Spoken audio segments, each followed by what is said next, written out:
अस्सलाम वालेकुम। आज हम निज़ाम बैंक को बड़ा डिटेल में कवर करेंगे। जैसे कि आपको पता है कि ये top of the line Islamic bank है, तो क्या इसमें अगर हम लॉन्ग टर्म को देख रहे हैं तो इन्वेस्टमेंट करना ठीक है? तो आज हम इसको एनालाइज करेंगे फंडामेंटल लेवल्स पे, टेक्निकल्स लेवल पे, और ख़ास तौर पे अगर बैंकिंग सेक्टर में आप इन्वेस्ट करना चाहते हैं तो कुछ पॉइंट्स फैक्टर्स को देखना होता है। तो बड़ा डिटेल में मैं कवर करूंगा। अब सबसे रिक्वेस्ट होगी कि आप चैनल भी ज़रूर सब्सक्राइब कीजिएगा और वीडियो को लाइक भी ज़रूर कीजिएगा। तो स्टार्ट करते हैं इस सेशन।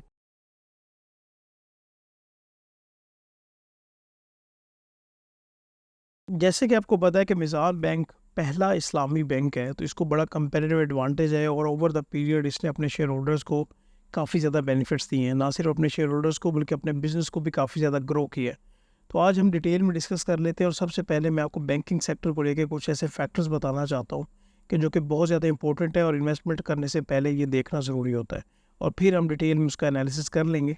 देखिए, इसमें जो पहला पॉइंट है वो है नेट इंटरेस्ट मार्जिनस। ये क्या है ये मैं आपको बताऊँगा। उसके बाद देखना होता है कि जो बैंक है उसके डिपॉजिट्स में कितनी percentage over the period, quarterly, yearly, कितनी उसमें ग्रोथ हो रही है। जो इंटरेस्ट को रेवेन्यू आ रहा है, जो जो वो इंटरेस्ट अर्न कर रहे हैं उसमें क्या इजाफा हो रहा है या नहीं हो रहा। प्रॉफिट आफ्टर टैक्स को देखना होता है, earning per share over the period, dividend pay outs क्या दे रहे हैं, और क्या जो उसके पास कैश या इन्वेस्टमेंट्स ऑलरेडी उसके रिजर्व्स अवेलेबल है, क्या वो फर्दर प्रोजेक्ट्स में या इन्वेस्टमेंट्स में पर्टिकुलरली बैंक इन्वेस्ट कर रहा है या नहीं कर रहा, जिससे उसकी ग्रोथ का पता चलता है। तो ये कुछ ऐसे फैक्टर्स हैं जिनका पता होना सबसे ज़रूरी है। तो सबसे पहले मैं नेट इंटरेस्ट मार्जिन की बात करना चाहूँगा, और इसके लिए मैंने ऑलरेडी यहाँ पे डिटेल निकाली है, जो कि आपको स्टैंडर्ड कैपिटल सिक्योरिटीज़ की वेबसाइट से नेट इंटरेस्ट मार्जिन की डिटेल मिल जाएगी।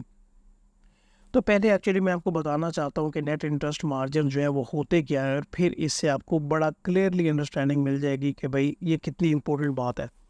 देखिए, नेट इंटरेस्ट मार्जिन इस तरह से है कि आप एग्जांपल लें कि आपने किसी भी बैंक में, अभी छोड़ दें कि वो इस्लामिक है या नॉन इस्लामिक है, आपने उस बैंक में अकाउंट ओपन किया और आपने एक पर्टिकुलर लेट से 1 लाख रुपए अमाउंट उसमें डिपॉजिट करवा दी सेविंग अकाउंट में। अभी लेट से बैंक आपको जो इंटरेस्ट दे रहा है, वो इंटरेस्ट आपको दे रहा है लाइक 15%। एक एग्जांपल लीजिएगा, ये आपको मिल रहे हैं इंटरेस्ट की मद में, आपने पैसे के ऊपर जो आपको सूद मिल रहा है। ये इस्लामिक बैंकिंग की बात करें तो आपको प्रॉफिट मिल रहा है। अभी यही बैंक आपके इस 1 लाख रुपए को आगे देता है, ठीक है, आगे जो भी उससे लोन लेता है। अभी हम लोन की भी बात करेंगे, वो बहुत इंपॉर्टेंट बात है। लेट्स से वो बैंक जो है वो 21% या 22% या 23%, जो भी पर्टिकुलर अमाउंट है, वो इंटरेस्ट पे अगले बंदे को वो आपकी अमाउंट दे देता है। अभी इन दोनों का जो गैप है ये 6%, इसको कहते हैं हम स्प्रेड या नेट इंटरेस्ट मार्जिन।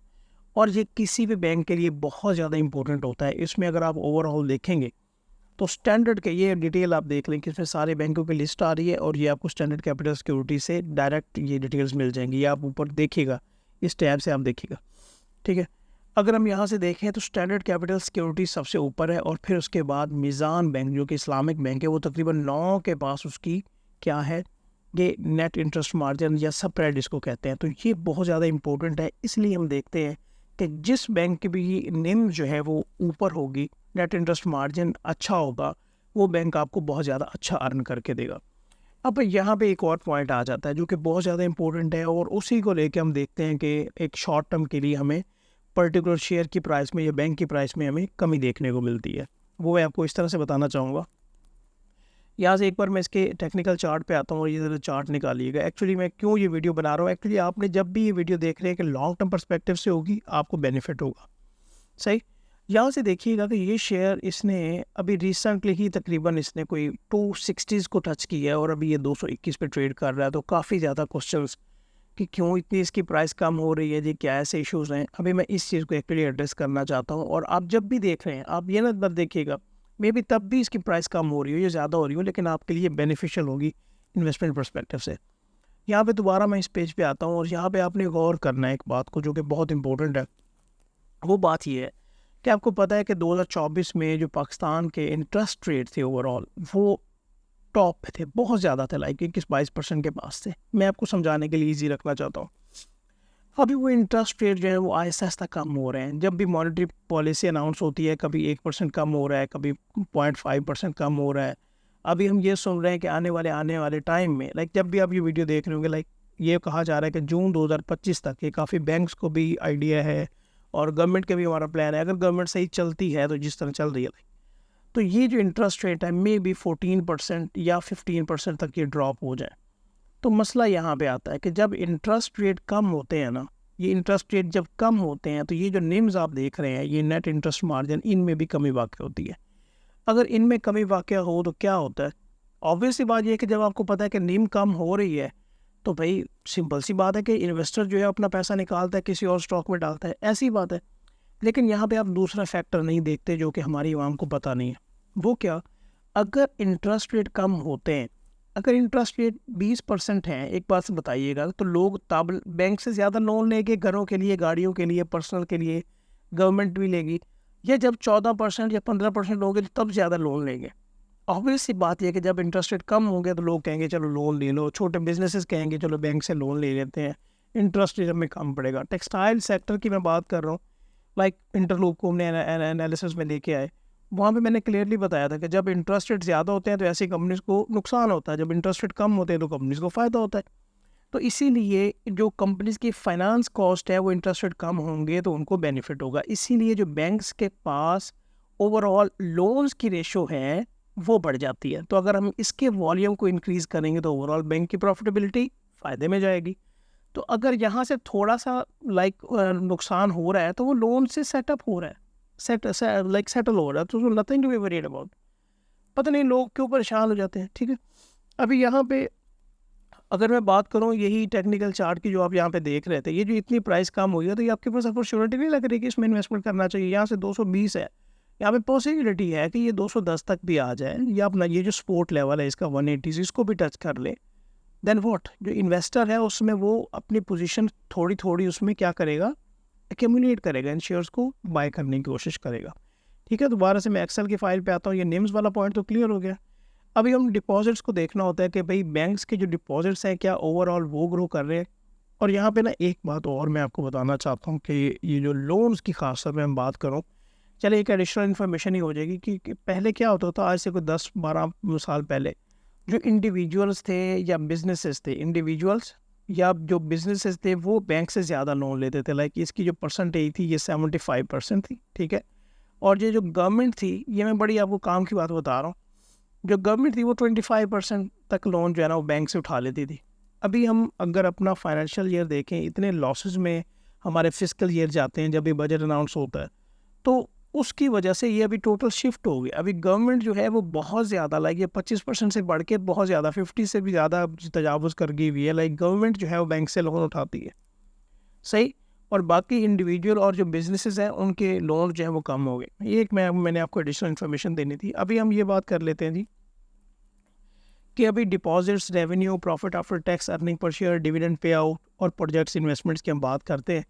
अच्छा देखिए, इसके लिए दो तरीकाकार है। या तो आप पाकिस्तान स्टॉक एक्सचेंज की वेबसाइट पे आ जाएं और यहाँ से आपको पता चल जाएगा कि अगर यहाँ से देखें भाई ठीक है जी मीज़ान बैंक है ये, तो आज की डेट में पर्टिकुलर इसकी अगर आप ओवरऑल मार्केट कैप की देखें तो 400 बिलियन एक ब्लू चिप स्टॉक है। ठीक है, यहाँ से आप देख सकते हैं, ये मैंने आपको बताया कि ये मार्कअप अर्न का मतलब ये इनकी इनकम है ओवर द पीरियड 4 सालों का यहाँ पे डेटा आ रहा है। लाइक अच्छी ग्रोथ है इनकी, ओवरऑल रेशोज़ काफ़ी अच्छी हैं, पे आउट्स काफ़ी अच्छी हैं। लेकिन यहाँ पे ना मैं आपको वेबसाइट पे एक्चुअली लेके जाना चाहता हूँ, which is standard capital securities. ये फ्री ऑफ कॉस्ट है, आप जाएँ, बेशक देख सकते हैं, ये ब्रोकर है।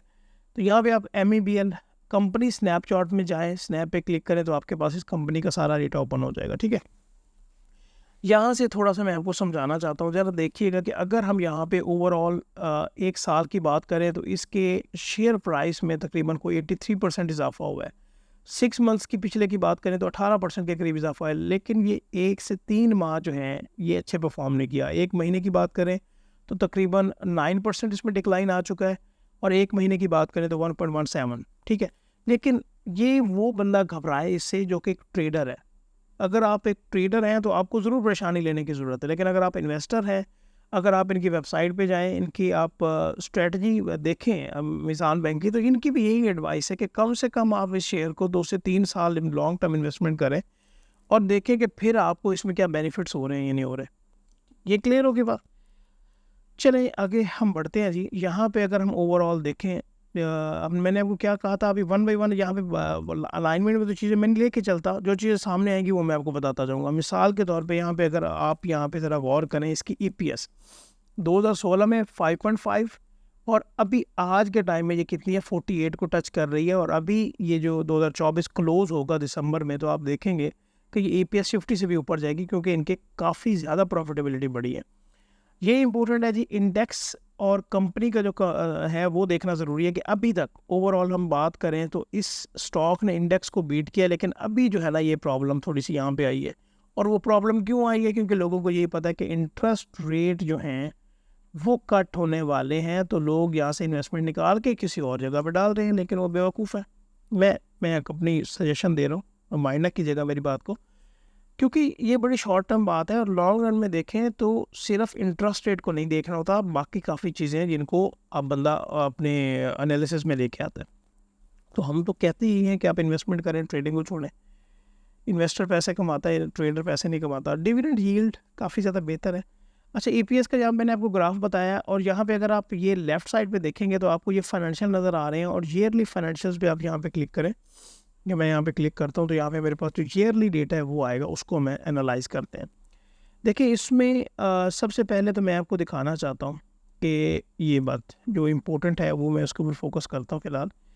आप ज़रा डिपॉजिट्स इनके देखें, और ये डिपॉजिट्स हम 2023 तक का डेटा आ रहा है, 2024 में फर्दर ये डिपॉजिट्स इंक्रीज़ किए हैं। ये डिपॉजिट्स देखें कि ये कहाँ से बढ़े हैं, 932 मिलियन से ये बढ़ के, अगर नहीं मिलियन नहीं, ये क्या है कि ये अमाउंट जो है आगे 1000 पे है, तो यहाँ से बढ़ के अमाउंट जो है ये बहुत बड़ी अमाउंट ये बनी है। ठीक है, अभी आप यहाँ से इसकी ओवरऑल ग्रोथ देखें, ये से डिपॉजिट्स का आपको पता चल गया कि अगर बैंक्स के पास डिपॉजिट्स इंक्रीज़ कर रहे हैं, लाइक यहाँ से हम सिर्फ यही तनासब ले लें, लाइक 2019 की निस्बत 2023 में क्या हुआ है, तो ये मोर देन 100%, लाइक 120% के करीब जो इनके डिपॉजिट्स बढ़े हैं, विच इज़ वेरी गुड। सही। अच्छा, आगे हम बात करते हैं जी इनके किसकी वाला, आगे हम इनके ओवरऑल एसेट्स की बात कर लेते हैं। तो ओवरऑल आप एसेट्स देखें, एसेट्स से बढ़ रहे हैं। यहाँ पे हमने अभी तक क्या देख लिया, डिपॉजिट्स देख लिए, एसेट्स देख लिए। यहाँ पे अभी आप इसका प्रॉफिट आफ्टर टैक्स देखें, पिछले साल की निस्बत यार 2022 से 23 की निस्बत कोई कोई 45% का इंक्रीज़ आया है ओवरऑल। ये प्रॉफिट आफ्टर टैक्स की बात हो रही है। और जो इतनी नेट इंटरेस्ट इनकम है, आप ज़रा उसमें देखें, जिसको आप रेवेन्यू में, अब दूसरी कंपनीज़ की बात करें तो हम रेवेन्यू की बात करते हैं, लाइक 2019 में ये 46 पे था, तो अभी आप यहाँ पे ले लें कि 250% का इसमें इजाफा हुआ है। 250% भी नहीं, ज़्यादा, बल्कि इससे भी ज़्यादा हुआ है। लाइक ये हुआ कि तकरीबन कोई 4.5 टाइम्स इसमें इजाफा हुआ है। तो यहाँ से आप देख सकते हैं कि अगर एक बिज़नेस जो है वो अच्छी, उसके रेवेन्यूज़ आ रहे हैं, तो वो इन्वेस्टमेंट पर्सपेक्टिव के लिए बेहतर है। सही। दोबारा से मैं यहाँ पे आता हूँ, और यहाँ पे मैं आपको बता दूँ कि यहाँ पे हमने अभी तक डिपॉजिट्स देखा है, रेवेन्यूज़ देखे हैं, profit after tax, earning per share देखा है। डिविडेंड पे आउट की हम बात कर लेते हैं। इसके लिए मैं जाता हूँ दोबारा वेबसाइट पे, तो यहाँ पे डिविडेंड पे आउट की यहाँ पे, या इसी में भी आपको पता चल जाएगा फाइनेंशियल में, या आप यहाँ पे जो ईयरली रेशोज़ हैं यहाँ पे आप क्लिक करें, और ईयरली रेशोज़ में अगर हम जाएँ तो यहाँ से हमें पता चलेगा कि एक तो आप इसकी ओवरऑल EPS में आपको ऑलरेडी वैसे डैशबोर्ड से भी दिखा चुका हूँ, वो जो हमारा डेटा पोर्टल का है। तो यहाँ पे आप अर्निंग पर शेयर की बात देख लें। उसके बाद यहाँ पे मैं आपको फर्दर नीचे आता हूँ, और यहाँ पर डिविडेंड की आपको मैं दिखा दूँ कि 2019 में इस कंपनी ने, इस बैंक ने 2019 में 5 रुपये का डिविडेंड दिया है, 20 में 6 का, 21 में 6 का, 22 में 8 से ज़्यादा, 23 में ये, और 24 में अच्छा खासा डिविडेंड अभी ये दे रहे हैं। ओवरऑल अगर आप मिसाल लेट्स से, मैं अभी यहीं पे ज़रा टेक्निकल्स की बात भी कर लेते हैं, अगर आपका शेयर मिसाल के तौर पे फॉर द शॉर्ट टर्म अगर आपको 20 रुपये या 25 रुपये कम हुआ है, तो ये आपके लिए अपॉर्चुनिटी है या नहीं आपके, आप उसमें इन्वेस्ट करें कि एक तो आपकी जो शेयर्स की तादाद होगी वो बढ़ेगी, और उसके अकॉर्डिंगली आपको डिविडेंड भी ज़्यादा बेहतर मिलेगा। तो ऐसी कंपनीज में इन्वेस्ट मेरे हिसाब से ज़्यादा करना चाहिए जो कि आपको डिविडेंड ग्रोथ भी दे रही हैं, कैपिटल ग्रोथ भी दे रही हैं, और उनकी जो बिज़नेस है वो काफ़ी ज़्यादा बेहतर बढ़ रहा है। ये नेट इंटरेस्ट मार्जिन आप ओवरऑल पीरियड देखें ज़रा, नेट इंटरेस्ट मार्जिन जो है ये 2019 में क्या था, 6.64, और अभी 9 के करीब है। लाइक विद एवरी एस्पेक्ट से ये बैंक जो है एक बेहतर परफॉर्मेंस दे रहा है। अभी हम पर्टिकुलरली टेक्निकल्स पे आ जाते हैं जी। टेक्निकल्स की अगर मैं बात करूं तो सबसे पहले आप मिज़ान बैंक देख लें कि ये डाउन ट्रेंड में है। क्यों? मैंने आपको बता दिया, इंटरेस्ट रेट की वजह से। और यहाँ पे अगर हम एमसीबी की बात करें तो ये डाउन ट्रेंड में था, बट यहाँ पे फर्दर जो इन्वेस्टर्स हैं उन्होंने सोचा कि चलिए यहाँ पे इन्वेस्ट करते हैं, और यहाँ पे एचबीएल भी मैंने निकाला, तो एचबीएल भी एक यहाँ से एक डाउन ट्रेंड में आफ्टर डिविडेंड। तो ओवरऑल अगर हम बैंकिंग सेक्टर की बात करें तो जब हमें इंटरेस्ट रेट में कट देखने को मिलता है तो वहाँ पे अपॉर्चुनिटी होती है कि जो प्राइसेस हैं वो कम होंगी, शेयर प्राइस कम होंगी, बट इससे क्या घबराने की ज़रूरत है? I don't think so. ये कुछ फैक्टर्स थे।